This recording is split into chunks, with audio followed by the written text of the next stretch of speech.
Hey guys, it's Simple Shen back again with another adventure mini vlog.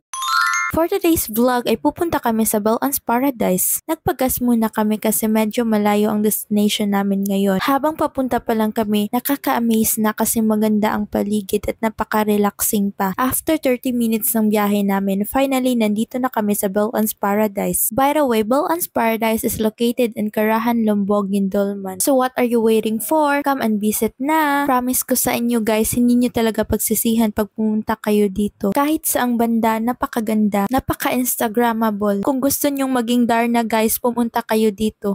Hindi ka talaga magsasawang tingnan ang paligid. Napaka-presko ng hangin, malamig kahit maaraw. Para ka talagang nasa Baguio. After 15 minutes ay naserve na nila ang order namin. Perfect talaga ang pagkakaluto ng pansit. Napakasarap as in guys. Binigyan din nila kami ng parang malaking pasas. Magkakilala kasi ang parents ko at ang may-ari. Habang kumakain kami, lumapit itong napaka-cute na pusa kaya pinakain na namin. Anyways, pwede din kayong mag-overnight dito. Meron silang rooms at resto bar kung gusto nyong mag-unwind. Pagkatapos naming mag-snacks, nagkwentuhan lang sila saglit. Pagkatapos umuwi na kami. At dito kami dumaan papuntang Imelda Duero. Napaka-challenging ang daan pero napakaganda ang lugar. At yun lang naman guys. See you on my next vlog!